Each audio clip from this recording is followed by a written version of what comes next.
Did you know that the #1 reason many people over 60 wake up tired, forgetful, or even emotionally drained has nothing to do with age or illness? It's not dementia. It's not depression. It's something far more subtle. And it starts the moment you close your eyes. Every night, your brain enters a repair mode. But here's the truth. Most doctors forget to say, if you go to bed the wrong way, without giving your brain what it needs, it can't clean itself. It can't store memories. And over time, that gentle forgetfulness, it grows into something scarier. In Japan, one of the world's oldest doctors, a man over 100 still practicing, said something I'll never forget. The way you end your day is the way your brain begins the next. And that one sentence changed everything for me. Because you see, growing older doesn't mean growing foggy. Aging is natural, but losing your spark, your memory, your ability to think clearly, that's not fate. That's often neglect. Quiet, unintentional, but fixable neglect. So in this video, I want to gently walk you through 5 simple bedtime habits that could protect your brain, restore your memory, and help you sleep not just longer, but deeper and better. These aren't magic tricks. They're quiet rituals backed by real science and ancient wisdom. And they've helped thousands of older adults feel sharp and strong again. By the end of this video, you'll understand exactly why so many seniors struggle with brain fog, and how just one small change tonight could start reversing it. Now, if anything I say today resonates with you, leave me a comment below. I read everyone. And if you'd like to get more warm, practical health tips like this, go ahead and subscribe to the Health 365 channel. It means a lot to us, and we've got plenty more in store. All right, let me take you to where it all begins. And no, it's not in a bottle of pills or a gym membership. It starts right in your kitchen, with what you eat before bed. It's easy to think that skipping food before bed is the healthy thing to do. After all, so many diets tell you not to eat late. But the truth is, for people over 60, going to bed with an empty stomach might be one of the quietest ways we harm our brains without knowing it.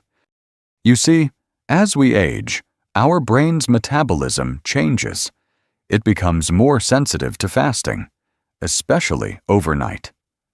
A 2016 study published in the Journal of Clinical Endocrinology and Metabolism found that extended nightly fasting in older adults led to higher levels of cortisol, the stress hormone, and lower glucose availability, meaning the brain didn't have the fuel it needed to repair or store memory during sleep.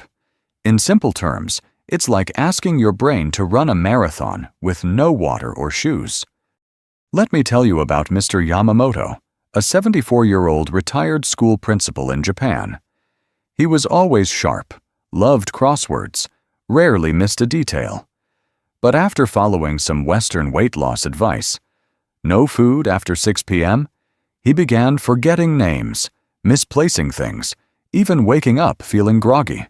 His doctor, the legendary Dr. Hinohara, gently suggested a small change: warm tofu broth before bed. Nothing fancy, just gentle protein, warmth, and a moment of calm. Within weeks, Mr. Yamamoto's clarity returned. His wife noticed he was more present again. That's the power of a properly nourished brain. So what can you do tonight? Start small. About an hour before bed, prepare something easy to digest: a cup of warm miso soup with soft tofu, or a soft boiled egg with a few steamed greens. Avoid anything cold, sugary, or heavy. The goal isn't to eat more, it's to eat smart. This tiny act becomes a message to your nervous system. You're safe. You can rest now. And once you've fed your brain, the next step is even quieter, but just as powerful. Let's talk about the breath. Most people don't think about their breath. It just happens. But after 60, The way you breathe before bed can shape how deeply your brain rests, repairs, and remembers. You might be surprised to hear this, but your brain actually listens to your lungs. The rhythm of your breath sends signals that either say, "We're in danger," or "You can relax now." Let me explain. When we're stressed, even just quietly overthinking, we tend to breathe short and shallow. This keeps the nervous system in a state called sympathetic mode, or what doctors call fight or flight. But for your brain to clean itself at night, it needs the opposite, the parasympathetic mode, also known as rest and digest. A 2018 study in Frontiers in Human Neuroscience showed that just 5 minutes of slow, controlled breathing, specifically exhaling longer than you inhale, can increase parasympathetic activity, reduce cortisol levels, and improve heart rate variability, a key marker for better sleep and memory consolidation. In simpler words, your breath is like a light switch. Slow it down, and the body shifts into healing. I once spoke with a widowed gentleman named Robert. He was 78, healthy in body, but troubled by sleeplessness and constant mental fatigue. He told me, "My body is tired, but my mind won't stop spinning." I taught him a simple breathing technique used in Japanese heart practice. Inhale gently for 4 seconds. Exhale slowly for 6. Do it for 5 minutes, sitting or lying in bed, eyes closed, hand on belly.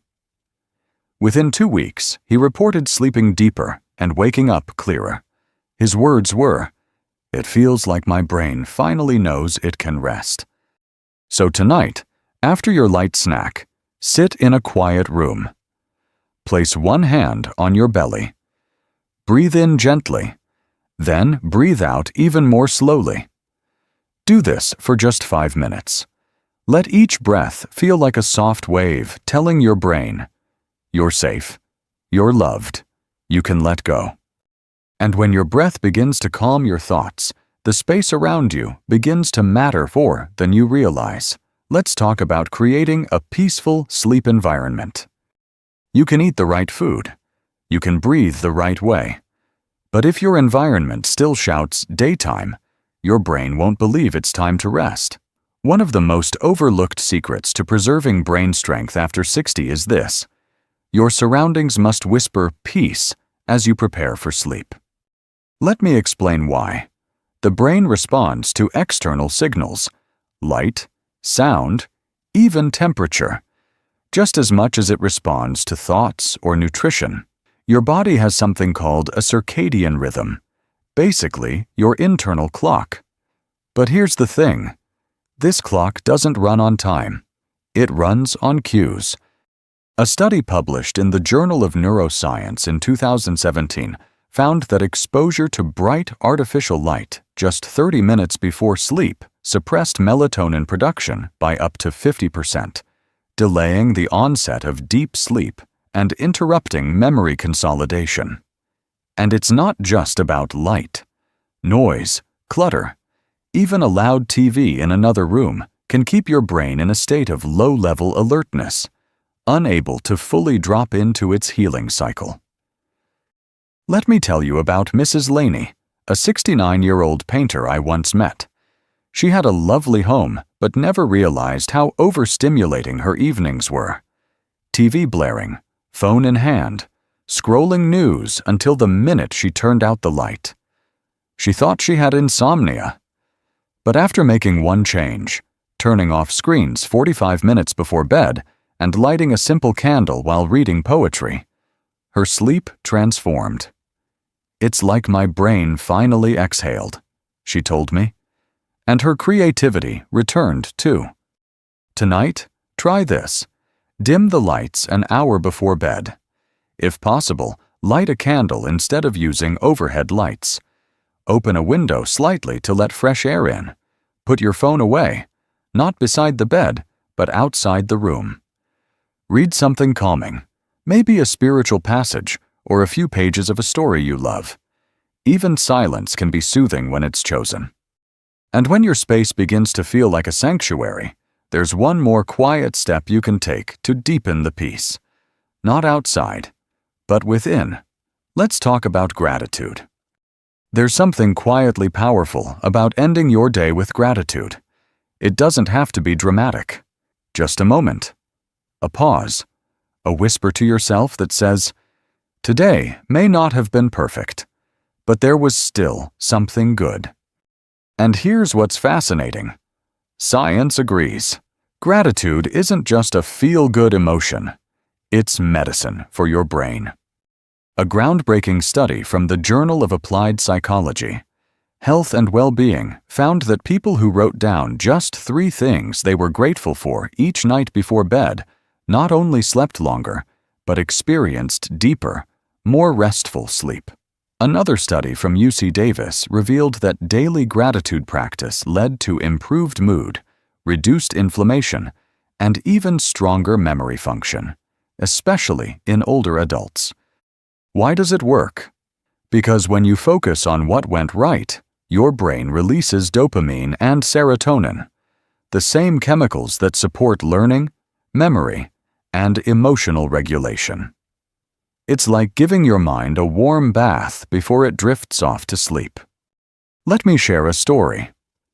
Mr. Patel, 81, once told me he had trouble falling asleep because his thoughts raced every night, worrying about the past, the future, his health, the world. I gave him a notebook and one instruction. Write down 3 simple things each night that made you smile, even if they feel small. A week later, he called and said, "I don't know what changed, but my mind is quieter. I even remembered my granddaughter's birthday without anyone reminding me." So, here's your invitation. Before bed tonight, sit for just 2 minutes, take a pen, open a notebook, and write down 3 things you're thankful for. A warm cup of tea, a kind word from someone, the comfort of your pillow. It doesn't matter how big or small. What matters is that you shift your mind from pressure to peace. Because when you give your brain the gift of safety and appreciation, it opens up, like a flower at dusk. And once that emotional rhythm is in place, there's one final piece that brings it all together. A deeper kind of timing your brain has been waiting for. Let's talk about rhythm. There's something your body loves even more than good food, deep breathing, or gratitude. It loves rhythm, predictability, a quiet, steady beat. It can follow day after day. That's how your internal clock, your circadian rhythm, knows when to heal, when to rest, and when to protect. The brain doesn't just operate on thoughts, it operates on timing. And when your bedtime routines are all over the place, one night dinner at 6, the next at 9, sometimes a book, sometimes a screen, your brain gets confused. It doesn't know when to enter repair mode. It stays in a holding pattern. A study published in Sleep Medicine Reviews in 2019 showed that older adults with irregular sleep-wake schedules had significantly lower cognitive performance, especially in memory tasks, compared to those who kept consistent routines. The difference wasn't diet. It wasn't medication. It was rhythm. I once spoke with Ms. Clara, 76, a retired nurse who prided herself on flexibility, but she couldn't understand why her memory felt foggy, even though she was eating well and exercising. After journaling her evenings for a week, she noticed something. Every night was different. Dinner at random times, sometimes skipping her routine altogether. Once she started winding down at the same time every evening, same light meal, same stretches, same quiet book. Something remarkable happened. "My mornings feel sharper," she said, "like my brain finally knows when to rest." Here's a gentle challenge for you. For the next 7 nights, try this. Have your light snack around the same time each evening. Do your breathing practice at the same place in your home. Choose one quiet ritual, maybe lighting a candle or reading a poem, and do it in the same order. You're not building a prison of habit. You're building a rhythm your brain can trust. And when your body trusts the rhythm, healing becomes easier. Memory becomes stronger. Sleep becomes deeper. And now that we've walked through these small but powerful habits together, let me leave you with something to carry into the night. So much of growing older is about letting go, of roles we once had, of speed, of certain certainties. But one thing we don't have to let go of is clarity. The ability to wake up feeling present, to remember the name of a song we loved, to walk into a room and know why we came. And as we've seen, it doesn't take something big or expensive, just a few small steps, done with care, nourishing your brain before sleep, breathing deeply so it knows it's safe, creating peace in your space, choosing gratitude over worry, and honoring rhythm, the quiet beat of healing. You don't need to be perfect, just gentle, just consistent. And with time, your brain will reward you, not with brilliance perhaps, but with steadiness, calm, the kind of clarity that lets you remember your stories and still write new ones. If this video spoke to you in any way, I'd love to hear your thoughts. Leave a comment below, even just one word that describes how you're feeling right now. And if you want more videos like this, filled with calm, wisdom, and care, I invite you to like this video and subscribe to Health 365. Because taking care of your health doesn't have to be overwhelming. It can be as soft as breath and as steady as rhythm. Sleep well tonight, and let your mind remember that it is not fading. It is simply waiting to be nourished.